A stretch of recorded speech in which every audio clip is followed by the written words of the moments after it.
The first writers in residence came to the James Merrill House 25 years ago, shortly after James Merrill's death in 1995. Since then, over 80 writers have visited, staying in his home, a National Historic Landmark, to work on projects of their own.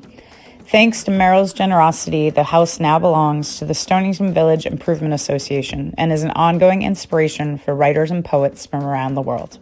For more information, visit our website, jamesmerrillhouse.org. Thank you. Welcome to this month's program of the James Merrill House. James Baldwin, a reading and conversation with Nicholas Boggs and Nicole Terez Dutton. My name is Randy Bean, co-chair of the James Merrill House. I am pleased to be your host. James Baldwin has been called perhaps the most influential writer on race relations in America. To quote, Baldwin's prose is characterized by a style of beauty and telling power. His language seems deliberately chosen to shock, disturb, arouse, repel, and finally shake the reader out of complacency into a concerned state of action. It is a privilege today to be joined by Nicholas Boggs and Nicole Terez Dutton for a discussion of Baldwin, his work, and relevance today. Nicholas Boggs is a James Merrill Fellow and is currently at work on a literary biography of James Baldwin. He is co-editor of James Baldwin's Little Man, and he teaches in the Department of English at New York University. Nicole Terez Dutton is a prize-winning poet and editor of Kenyon Review. Her collection of poems, If One of Us Should Fail, received the 2011 Canem Poetry Prize. It gives me great pleasure to welcome Nick and Nicole. Thank you so much, Randy, and thank you to the James Merrill House, especially Bergen O'Malley, the residency coordinator, and Thomas Benfield, who's doing the tech, and to special thanks to David and Pam Leeming. More about them soon. And of course, Nicole Terez Dutton. I read her collection many years ago, If One of Us Should Fall, and was blown away by her work as a poet, and very excited to learn that she's now the editor of the Kenyon Review. I've been told to welcome everybody to this room and also show you, for those who haven't seen it, the unexpected ceiling. This is in fact the site of the Ouija board, and although the Ouija board is away right now, what you can't see is a bunch of lamps around me. So it looks like we are having a seance of sorts around James Baldwin. I'm gonna pass things along to my friend, Nicole. Hi, Nick. Hi. It's so good to be here. Thank you for inviting me, because I'm delighted to be in conversation with you. Thank you. I'm curious, we all have our own personal relationship with James Baldwin. I know for me, there's in my reading and understanding of things, there's definitely a clear before I encountered James Baldwin moment, and then the world after, very much transformed. And so one of the things I love, and I've known you for a little while, but one of the things I love about being able to talk with you about James Baldwin is that I always come away with more insight and more information, and just actually it's a more complicated kind of notion of the man and the work. And so I'm really curious for you what it's like to be at the residency and working on this project, and how it's going.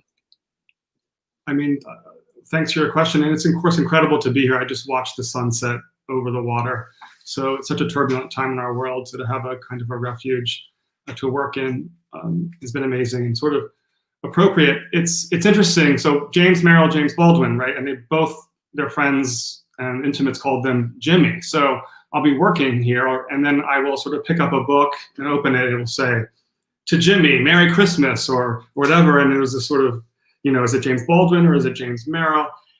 And that is really comforting. And it made me a little melancholic too, because anybody who's familiar with James Baldwin and the history surrounding him knows that artist residencies were incredibly important to him. He went to MacDowell a few times, more on that in a second.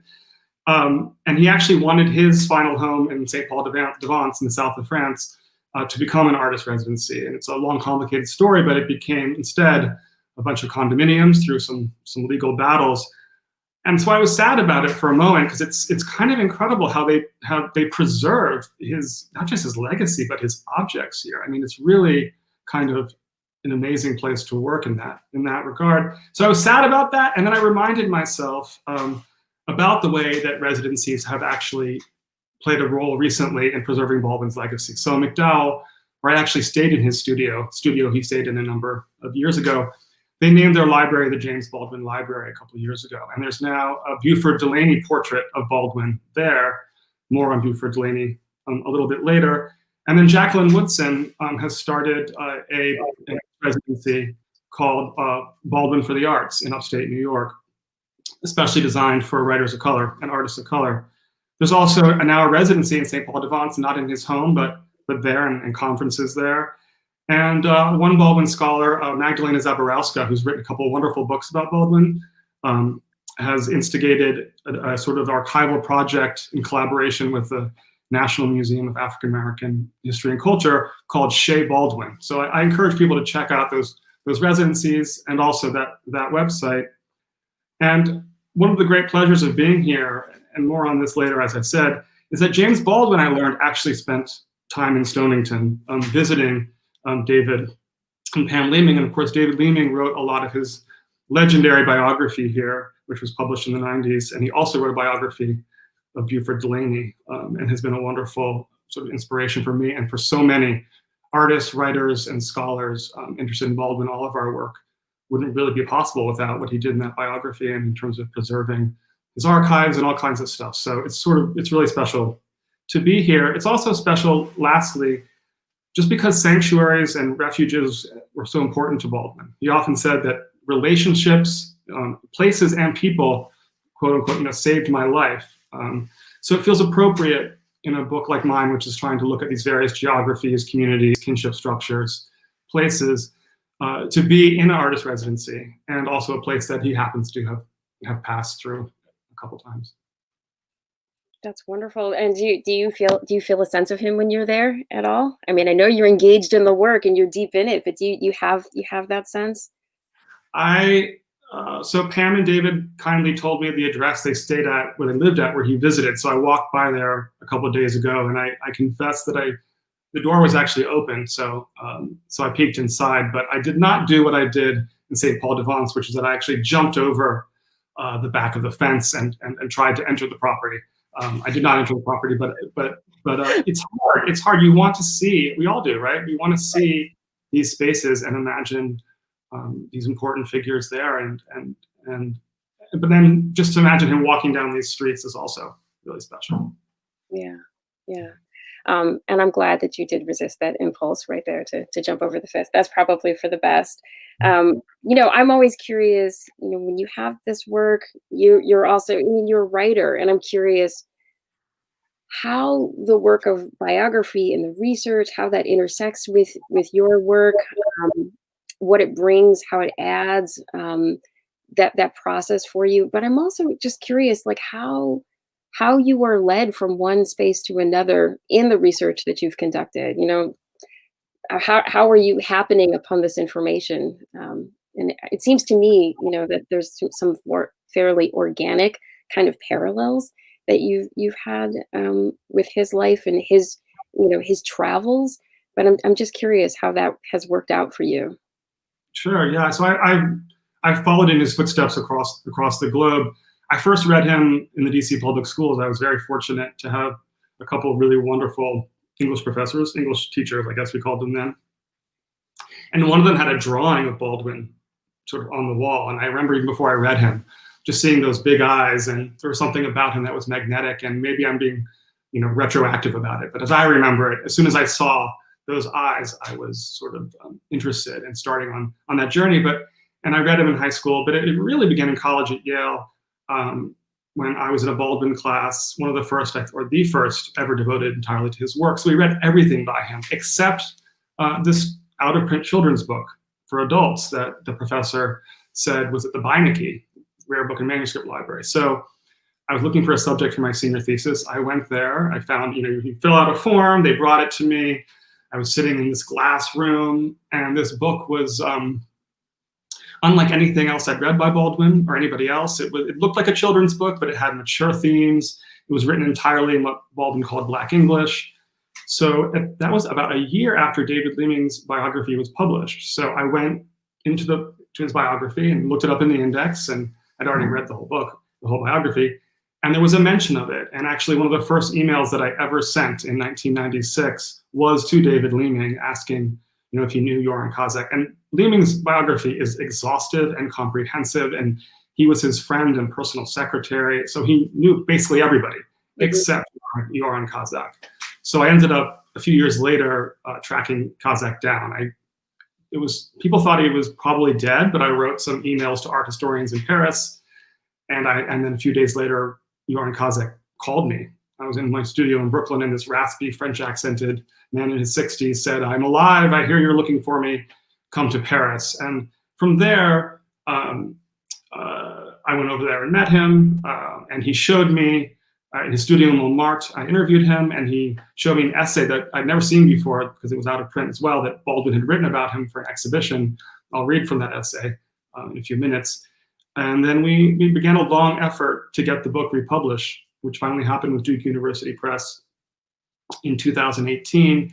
And that was very much a collaborative project. I mean, that's the thing about working on Baldwin. There's this very large effort of scholars, artists across multidisciplinary who were working to kind of explore who Baldwin was, why he matters now.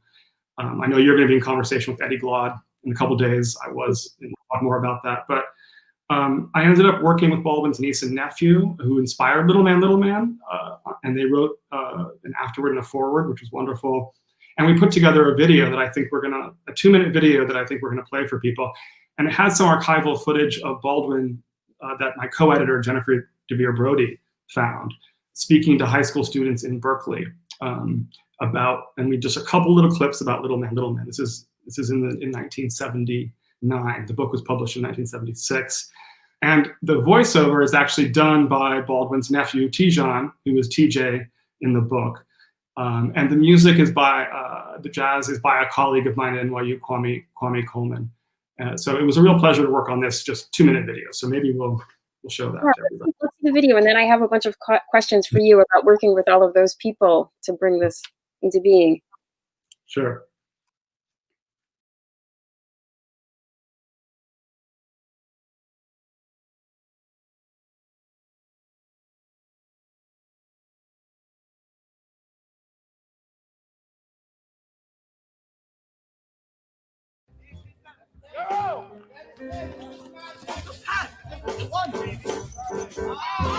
Music all up and down this street. TJ runs it every day. Soon as he get a little bit older, he going to jump the roofs.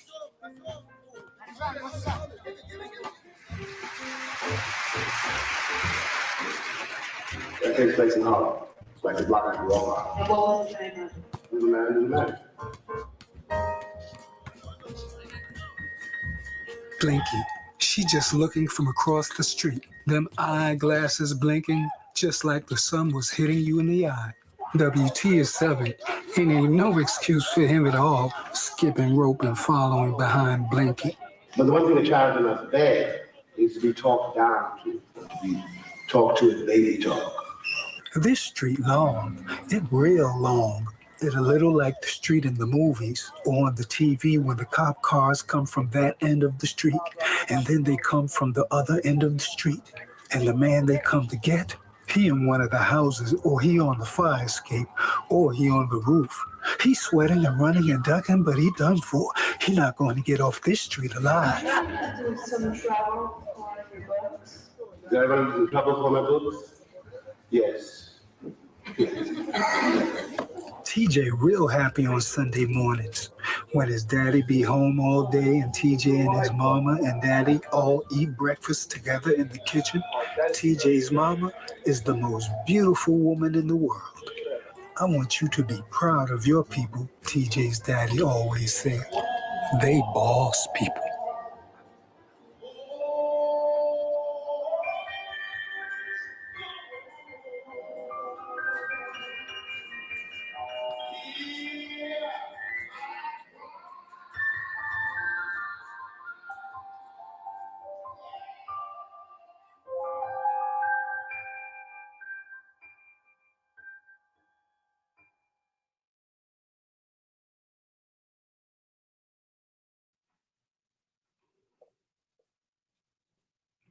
Hey, thanks for showing that.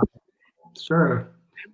I'm curious. You said two things, and the first that I was curious about is you said this is a picture book for adults, and I'm curious. I'm curious to hear about that ambition because I feel like I can't think of other books that are that are quite the same thing or existing quite in the same way, and I'm wondering about that. And then I'm also wondering about kind of the collaborative effort back and forth between the artist and James to produce this.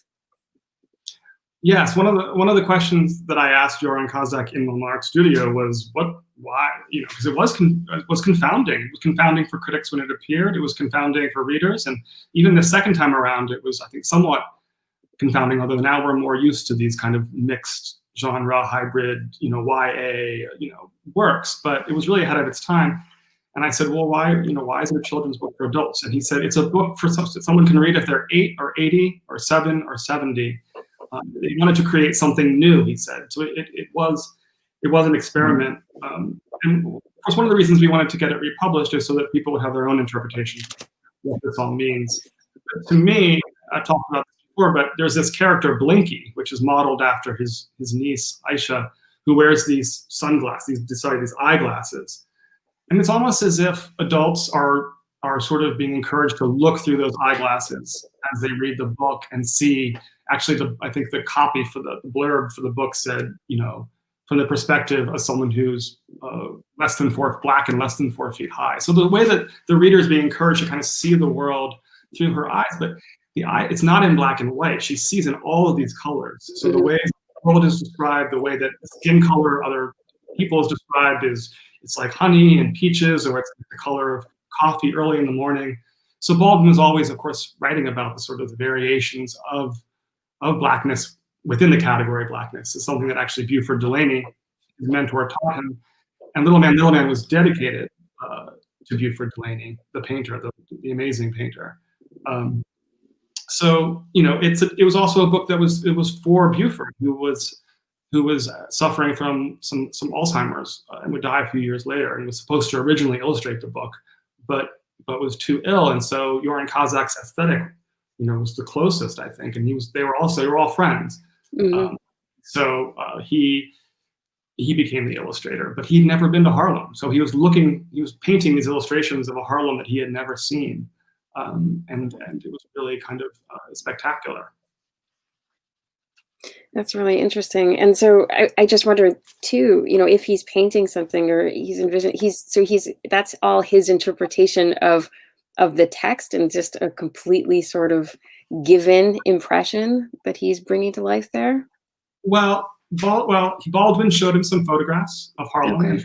And he also gave him a copy of the Black Book, right? That incredible compendium of images, both sort of harrowing images and just incredible positive images of Black life. And I always say that, there's a story that that Baldwin has told many times to interviewers, including David Leeming, about when he was young, walking through the village with him, looking at a puddle, and Delaney told Baldwin to look down at the puddle. What do you see? And Baldwin was like 16, and he said, I don't see anything. And Buford said, look again. And this time, Baldwin saw the reflection of buildings in the puddle, right? Sort of distorted into something beautiful. And it was a lesson in seeing as an artist. And in a way, I think Little Man, by looking through these glasses, you're kind of looking again at Harlem and at childhood. And by republishing it, we're hopefully, everyone is able to look again at the book. Yeah, it's like a totally different point of entry or re-entry.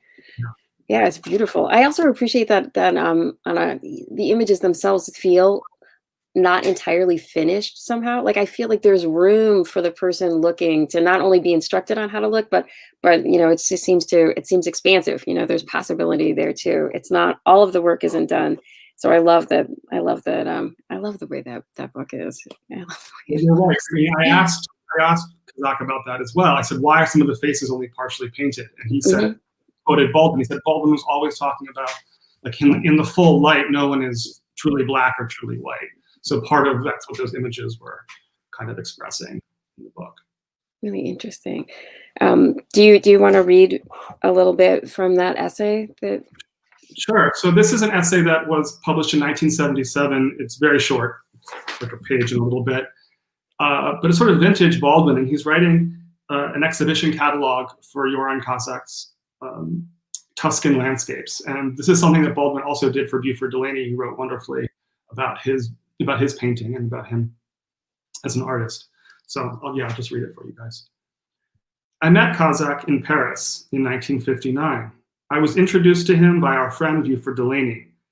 Kozak was very young then, but so possessed and so utterly individual that he was sometimes as exasperating as a boy of 10 and sometimes as inaccessible as a man of 90. Delaney appeared to understand him completely, but I didn't. Kozak said that he was French, and he is, but the French appeared to find this claim somewhat dubious, and so did I. It helped, but not by very much, to be informed that the Kozak family had roots in Finland and Brazil. For Kozak's real antecedents are to be found in the history, the mystery, which ruthlessly produces and shapes the artist. And I just have to say this sort of him seeming old and young and ancient at the same time was sort of like Buford, and it was definitely how I experienced meeting him even when he was 63, and he died 2 years later. But anyway, Baldwin continues, Kozak was then experimenting with brûlage. These struck me with their violence and also their depth. There was a violence on the surface which immediately assaulted the eye, and the surface, because the texture seemed volcanic. One sensed the danger which accompanies the unknown or revelation. But as one studied or lived with these beginners' voyages, one began to be pulled beneath the surface into another depth, perhaps from which a volcano erupted, or a Kozak. Through frustrating and innumerable experiments, most notably Les Aquarelles, these are sort of absorbed water on paper that he was experimenting with, and many voyages, Kozak found himself evolving a new palette in oils and in a new landscape, Tuscany. I awkwardly state or suggest Kozak had begun with oils as an adolescent, but he could have had no palette, that is, a vocabulary then, nor, as it seemed apparent in Paris, had he yet found a landscape. The landscape of an artist is his irreducible element, is the artist, his evidence, his testimony, the grandeur of the light in Rembrandt, the opulence of Rubens, the mocking and often bitter carnival of Picasso, Dostoevsky's Russian villages, Bergman's wintry clocks. The artist searches for and creates a landscape which torments his inner eye. The landscape, however, is real. It is not a fantasy, whether it be the landscape of Rimbaud, Kozak, or Duke Ellington. People suffer, rejoice, live, love, die in this landscape, go to war for landscape, which they are endlessly creating and which is endlessly creating them. Almost done here. The tension between the surface and the depth in Kozak has become greater, more beautiful, and more demanding since those early, fiery, volcanic years. He defines spaces by challenging it. Consider those figures involved in what appeared to be domestic activity, or attempting to speak beneath walls clearly about to fall in on them, or staring into the face of the rock, or signaling to each other across vast chasms. The Tuscan landscape solicits us with stones, trees, waterfalls, figures decipherable and indecipherable. Here a house, here a clump of trees, again a waterfall, a pilgrim, hunters, the horizon rising relentlessly, repeating itself at each new height, the landscape pulling us into it, hill upon hill, rising, rising, until the very idea of a horizon grows dim, and we are left within ourselves with the beauty and the inexorability of the earth, the hope and the tyranny of the sky. And I'll never forget driving to Tuscany. I drove there with a couple of friends to get the original illustrations, which were being housed by his wife, Beatrice. And I'll never forget, it was the first time I've been to Tuscany, driving and thinking of that description that he just made of the hills rising and how perfect it was. Mm-hmm. What a description it was of what I experienced. So that essay is now available online. The Kozak family has created a website, and you can view some of Kozak's work, www.jorankozak.com. You can read that essay and see more of his work. That strikes me both. I mean, it's grandeur, and it's just he's moving in all directions of thought in that essay. but it's also so generous. Like I can't. It's just such a generous and thoughtful kind of consideration of the ideas and the work. It also suggests to me that he really spent time looking at, all of the work, to be able to speak of it, in those terms. And the second thing that I'm struck by too is just that he is, as ever, moving in a world of ideas. I know that he has, relationships with artists, visual artists, but he's always just kind of in conversation with people across discipline, a world of ideas. And I love too that line about the landscape, that making the landscape, or the relationship, right? The artist making the landscape and the landscape making the artist, and both informing each other. And of course, that makes sense from him and all of this kind of movement, all of moving from all of these different places and the different relationships that he has to space, and the work that he's producing in each of them. Really, really interesting.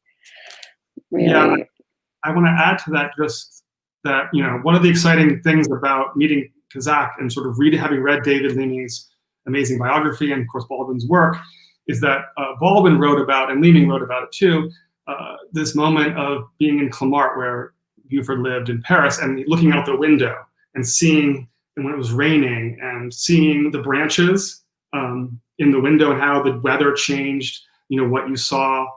And independently, Kazak told me about going there with Baldwin and looking through that window. And he took me to a window and he pointed out, he said, look at those branches. It was like that. It was like this. So it's clear that the three of them had a deep bond as artists, and Baldwin as a writer, but that they were really important to him.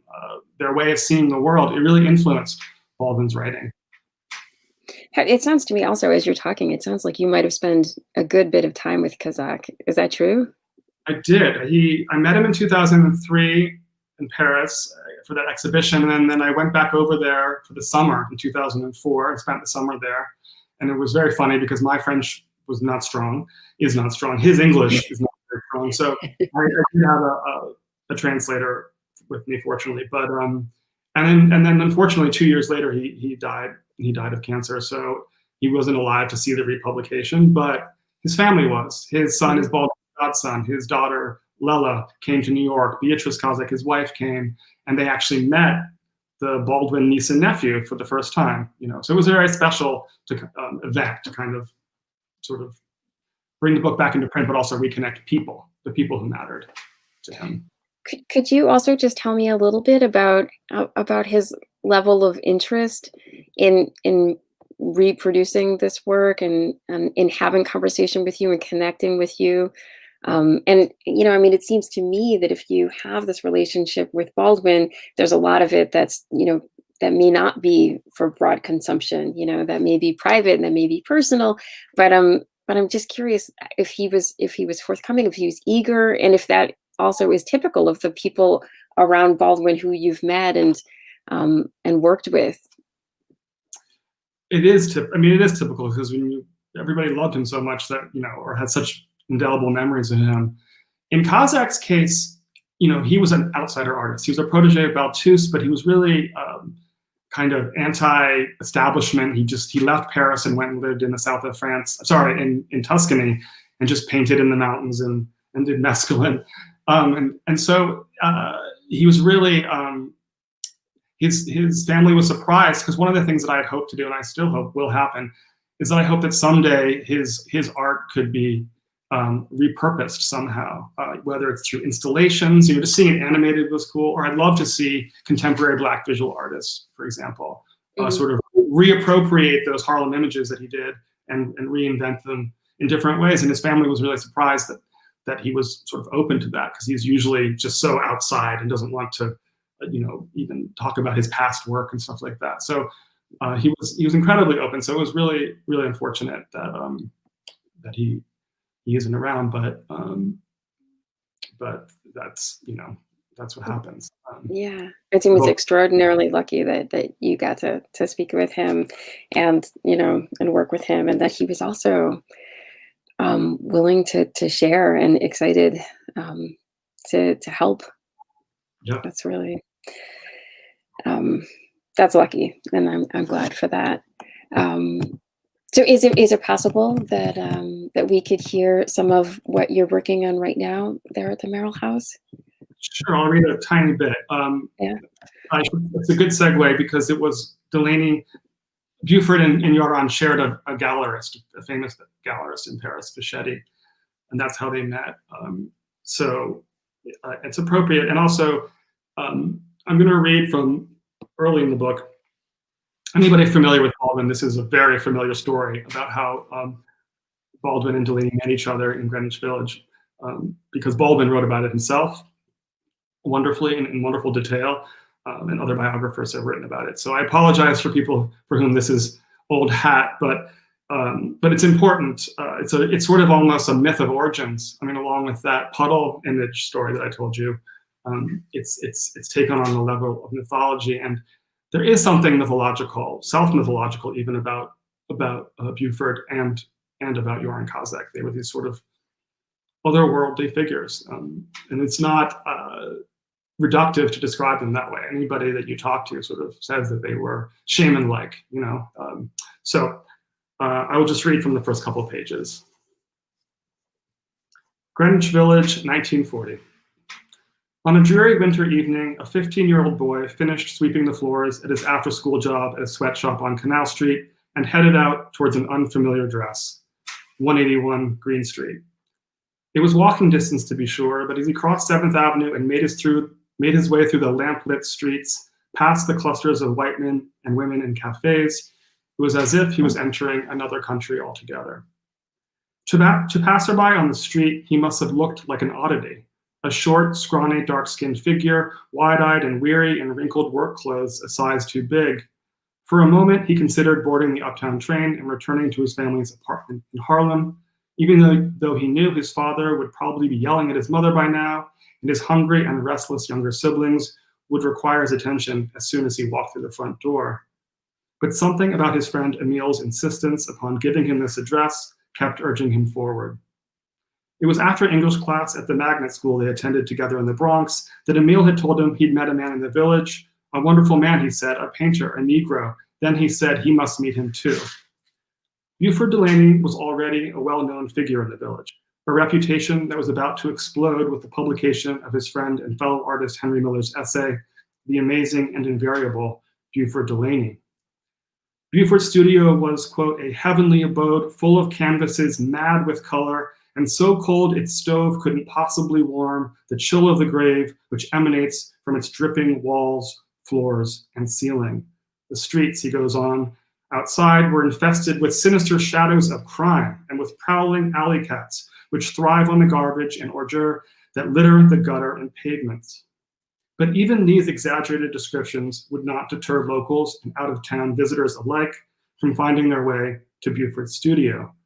There, they would wait outside, hoping to catch a glimpse of the unusual man who hobnobbed with artists and celebrities like Canada Lee, Ethel Waters, Georgia O'Keeffe, and Marian Anderson, and was characterized by those who met him as a shaman, a Buddha-like figure, even a minor deity. Jimmy arrived at the address to find a faded brick tenement that was no different than the others on the tree-lined block, rows of zigzagging fire escapes angling up into the night sky. As he pushed his way through the front door and climbed the decrepit stairs to the second or third floor, he tried to control his nerves. He knocked on the door, and a moment later it swung open. A short brown man with the most amazing eyes he'd ever seen was standing before him, examining him with intensity. "Emil sent me," he blurted out. The man was only in his mid-30s, but to Jimmy he looked ancient. "Come in," he said, with a smile. It was a small studio, but it didn't seem that way to Jimmy. Vibrant reds, greens, purples, and yellows dotted a palette that rested against one of the numerous easels assembled throughout the room. Some of these easels held the large canvases on which Buford loved to paint his jumbled images of the neighborhood's fire hydrants, low-slung buildings, and forked streets. But others were turned against white walls or covered by white sheets, as if they were paintings in limbo about to come into being. A black pot-bellied stove stood between two windows with a view of a fire escape that had been transformed into what seemed to Jimmy the most exclusive terrace in Manhattan or Bombay, he later said. Placed prominently in the window was an old Victrola phonograph Buford spent hours listening to, scratchy music with the voices of blues singers like Bessie Smith wafting through the air at all hours of the day and night. Jimmy was astonished. It was as if he'd stepped directly into a vision of the downtown artist life he'd been reading about in newspapers and magazines at the 135th Street branch of the New York Public Library. His father, a strict minister, forbade books in their home, but the library was a place of escape. Standing there in Buford's apartment carried a similar weight of transgression and the lure of possibility that came with it. For he had stumbled onto something he'd been longing for without quite realizing it, what he described years later as, quote, walking living proof for me that a Black man could be an artist, end quote. But there was something more hanging in the air between them, something for which he had no words. But Jimmy was not looking for a lover in Buford. He was searching for a father figure. It was a need that spoke to his deepest yearning and his most heartbreaking confusion, all rooted in the circumstances of his birth, whose details remain shrouded in mystery to this day. So in another sort of coincidence, my office at NYU is 244 Green Street, which the address of is 181 Green Street. So I often would send my students down to try to find the address, and it no longer exists. Of course, it's been turned into NYU Tower faculty housing, like everything else around there. But it's always sort of interesting, comforting to me when I'm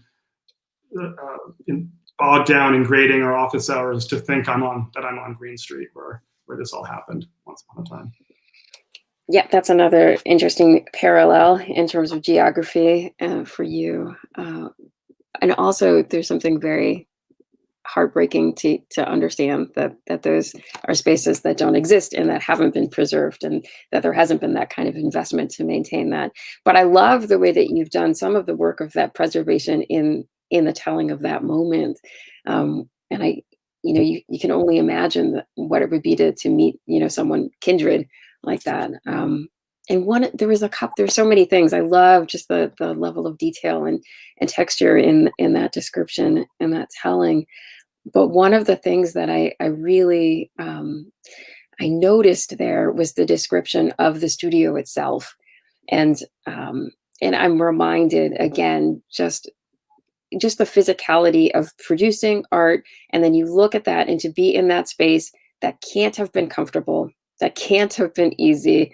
I mean, in addition to just making the work in general, which is obviously, it's skill and it's time and it's all of the, the work of bringing that to the canvas and creating it. But there's also you just recognize that people are working under, the social conditions are difficult, but the physical conditions are also just so difficult in a choice. And I would say also the physical stakes of making that choice. I'm just that just resonates to me, just that you recognize that this was, on some level, this is a sacrifice people are making, in order to bring the art into being. So I thought that was really interesting in the work. And then also just the sense you'd mentioned before, kind of sanctuary in spaces. And you mentioned in this passage, the fact that the books weren't in the home, but the books were in the library, and that became the space, that was safe and that was accessible. And also I was just thinking of that's just a little bit of a hardship to not have immediate, easy access to that, but to have to leave the safety of the home and the place that we come, we like to think, should have everything to sustain you. But you're finding this elsewhere, for Baldwin, he has to reach out. So it seems to me from a very early age, there's always this effort to reach out to the community and to make these connections. And so you see in this particular moment where he comes to meet Delaney, that you can imagine that's it's such a powerful interaction. It's incredible, and both of their stories are extraordinary. I mean, I really recommend David Lehman's Buford Delaney biography, and also there's an exhibition that went up right before the pandemic in Knoxville, Tennessee. You can go online and check it out at the Knoxville Museum of the Arts, and it's a wonderful, wonderful exhibition. But their lives are just extraordinary. I mean, where they came from and the obstacles they overcame, and to meet each other. I mean, Baldwin had some inkling through Count A. Cullen as his teacher in junior high school. And he had other interesting help from Bill Miller, a sort of socialist teacher, a white woman. So a lot of these mentorships and relationships were just so important to his survival. but also to Buford's survival. Baldwin ended up going to Paris first, and then Buford followed him there. But I appreciate what you're saying about these spaces, and to go back to the James Merrill House just for a second, the importance of preserving these spaces. I mean, how wonderful would it be if we could go to that studio in Green Street? I mean, there are photographs, but fortunately, thanks to the efforts of the Schomburg now and Stephen Fullwood, we have the archives there at the Schomburg where my students can also go. But there is something about the physical spaces, right, that even the archives can't ever fully recapture. Yeah, sadness, but I'm really happy that people are doing this work. Archives, biography, and then also just kind of serving as institutions that offer spaces where people can make work. I mean, just so hugely important to be able to contribute that way to the ongoing conversation.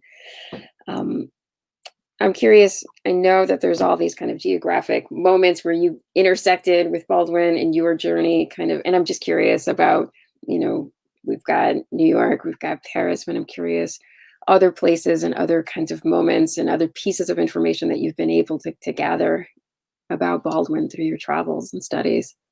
Sure. One really interesting and sort of under-considered place is Corsica. There are some letters I can read from some of them that he wrote from there that are just beautiful and heartbreaking. So I'll read from a couple of those, I think, in a few minutes. And Corsica, I hadn't read these letters until quite recently, but I had read in Leeming's biography describing, and again, he preserved this really important moment. Baldwin went to Corsica in 1956 after the publication of Giovanni's Room with his lover Arnold to try to write, and he had kind of an existential crisis. Actually, before he went, he tried to commit suicide in Paris with some sleeping pills. And in Corsica, he's going through a bad breakup, and trying to write a new novel, which would become Another Country.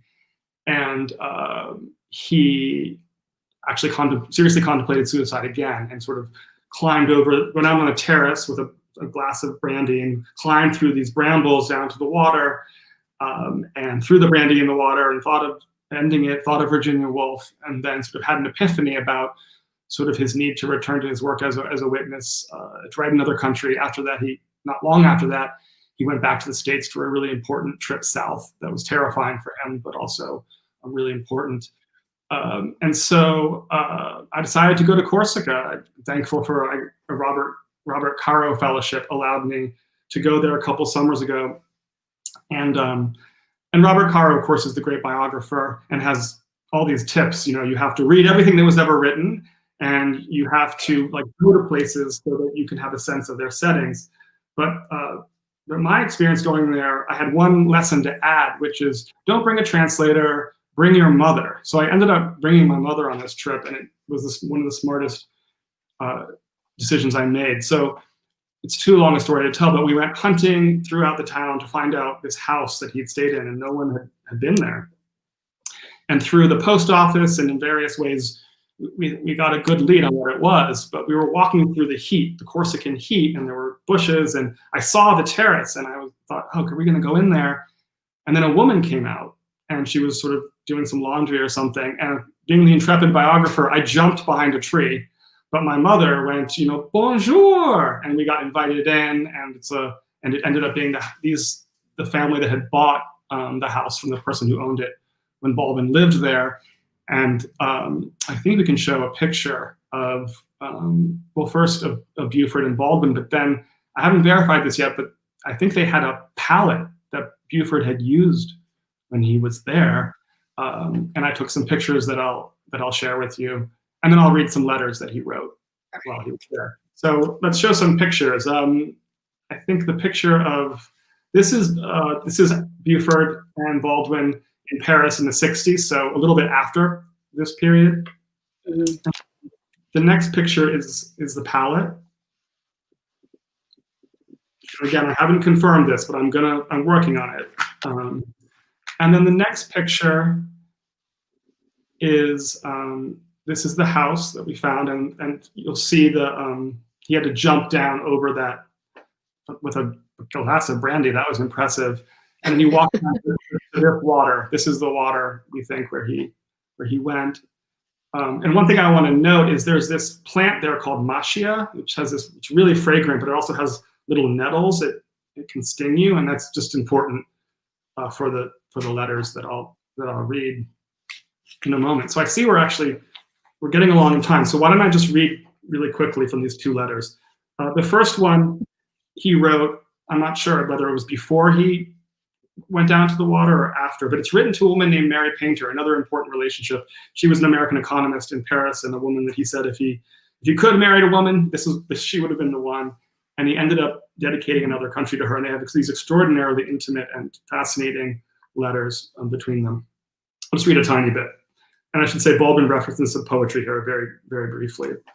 Dear Mary, the melancholy houseman, speaking of all the flowers planted by human hands, observes that nevertheless, the springing nettle only shall still be found to stand, the numberless, the lonely, the leaf that hurts the hand. And then Baldwin writes, and he ends his despairing lyric thus: it thrives, come sun, come showers, blow east, blow west, it springs, it peoples towns and towers above the courts of kings, and touch it and it stings. So this reminds me of the brambles. And then he says, it was Shakespeare, though, who really understood about nettles. Quote, out of the nettle, danger, we pluck this flower, safety. So Baldwin was always looking for sort of sanctuary and safety, and Corsica was one of them. But he goes on and writes, Arnold is leaving in a few hours, and yes, I'll be glad that it's over. And I won't hang myself, and I won't rush into the sea, which is roaring outside, and I scarcely know how I'll drag myself through these hours. And that's not the worst. I wonder how I'll get through tomorrow. The day after tomorrow will be all right, but Lord, tomorrow, this empty house, the empty bed. Neither do I understand my anguish, except that it is involved with something which has very little to do with this affair. I don't know why I'm clinging, what it is I'm clinging to, except I know that it really isn't Arnold. Perhaps I'm clinging to a dream of what my life could have been in my dreams, and the anguish of these hours is the death rattle of that dream. Oh Lord, pray for me. Pray that I'll learn how to say, yes, Lord, please, please. Oh God, I finished Princes and Powers essay, and sending out the revised version of Sonny's Blues, an amazing long short story, in the morning. Have bought a lot of typing paper. Well, there is really nothing whatever to say. My love to the people we know, and to you especially. Jimmy. So it's all there. It's sort of referencing the poetry, referencing his personal life, referencing his writing. And I wanted to just read a follow-up letter that's it's also interesting, but not quite as sad. This is also to Mary.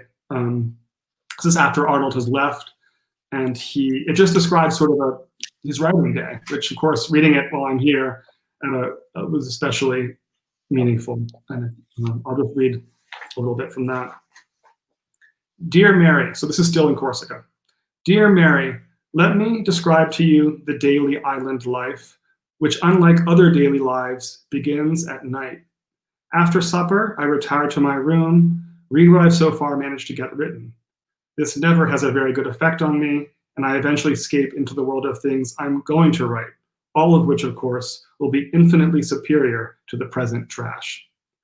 At this point, the presence of the typewriter begins to be annoying, and so I return to the big room and look at the fire, snarl at the dog, think, no, I better not have any more coffee, or nope, better not have a drink.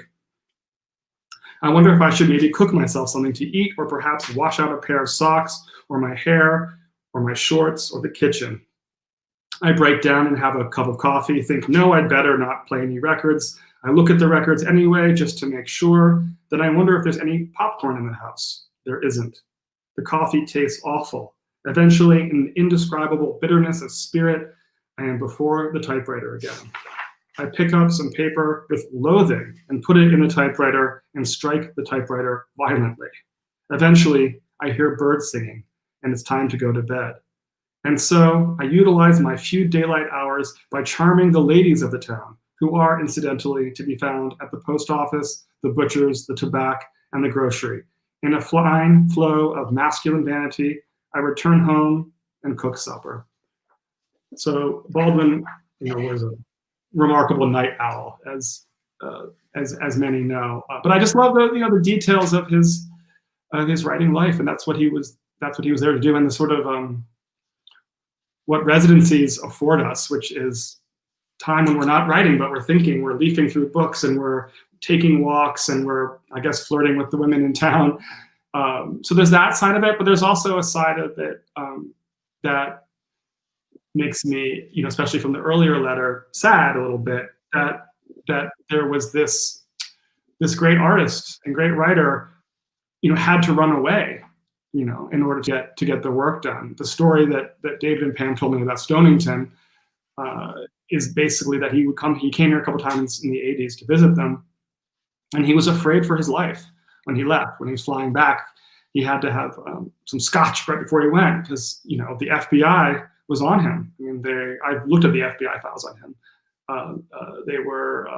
And there were all the assassinations he thought he was next after Martin Luther King and Medgar Evers and Malcolm X. So it's writing this biography, you're amazed by the obstacles that he overcame and the amount of work that he did, but you're also very aware of the personal cost that his early death was a product of.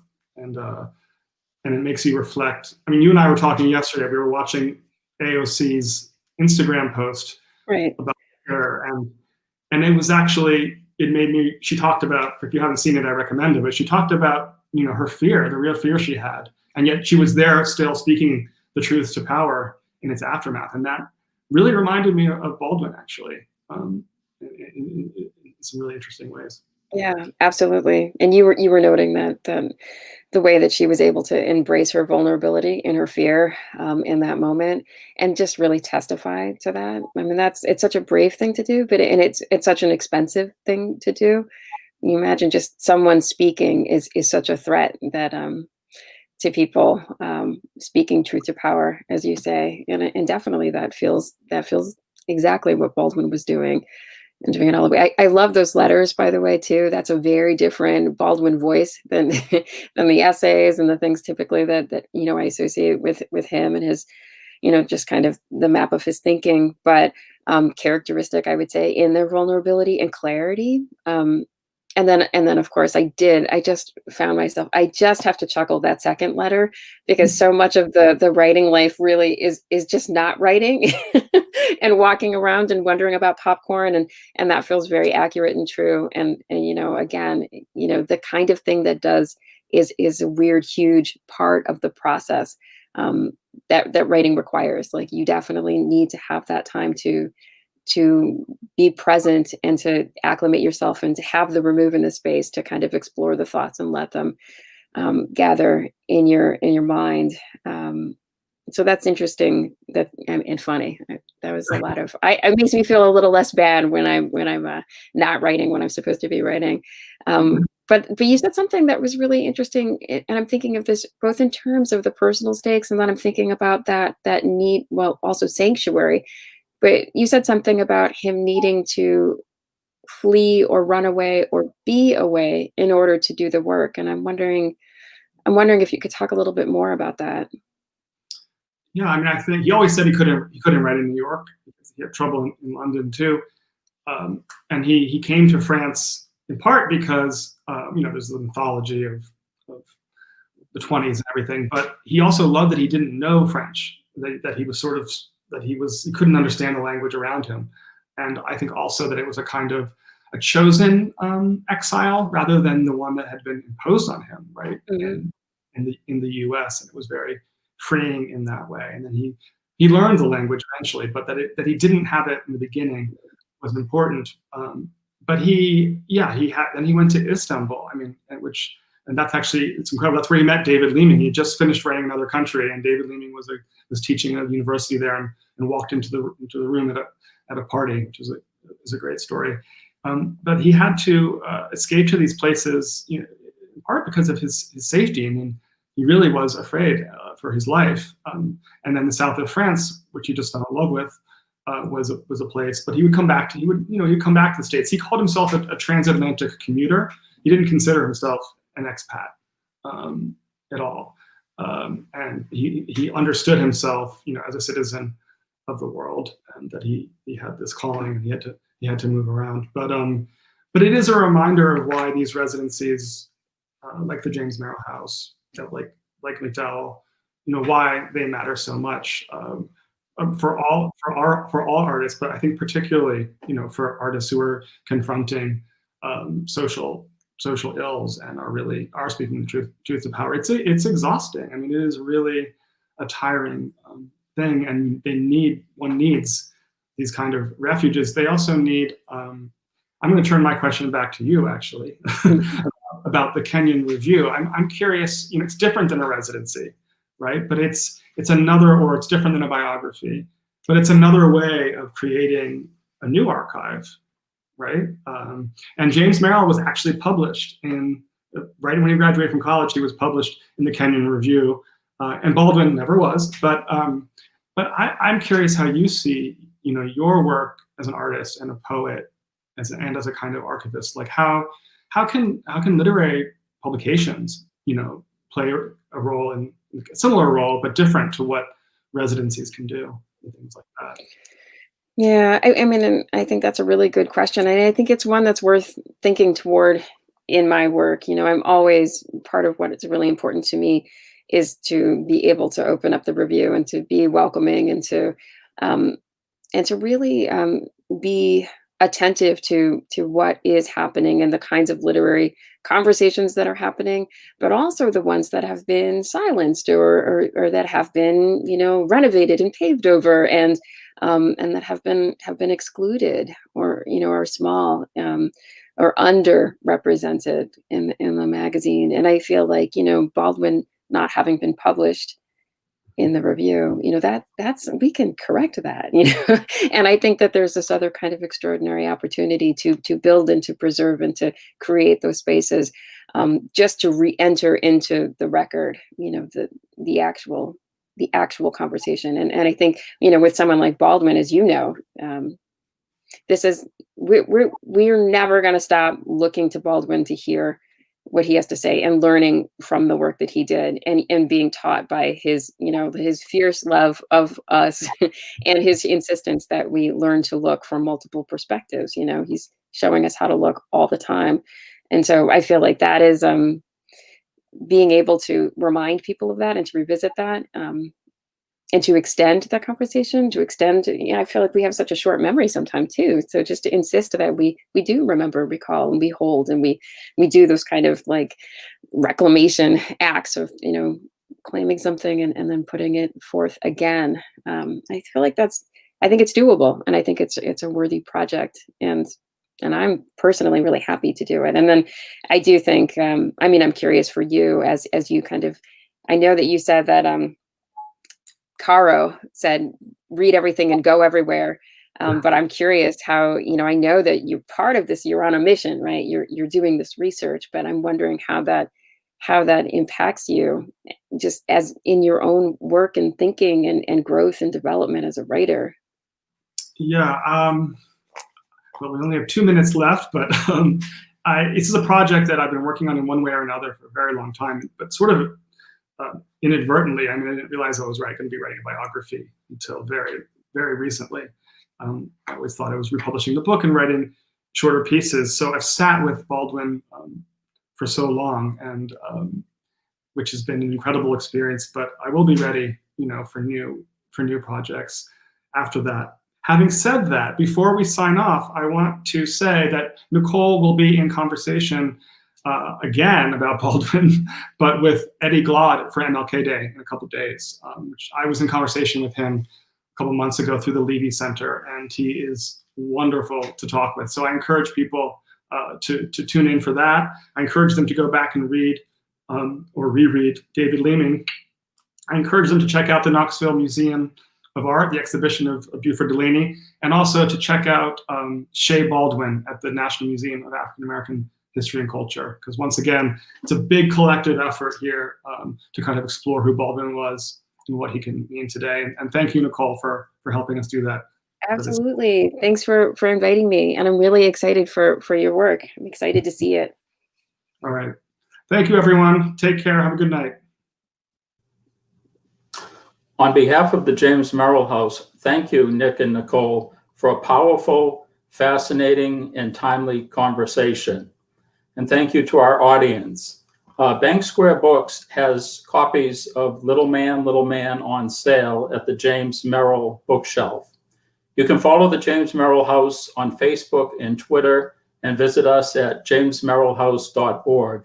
We hope to see you again in March for our next event with author Kristen Valdez-Quaid. Until then, stay safe. Thank you and good night.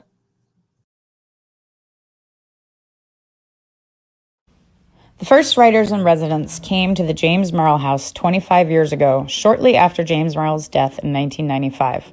Since then, over 80 writers have visited, staying in his home, a National Historic Landmark, to work on projects of their own. Thanks to Merrill's generosity, the house now belongs to the Stonington Village Improvement Association and is an ongoing inspiration for writers and poets from around the world. For more information, visit our website, jamesmerrillhouse.org. Thank you.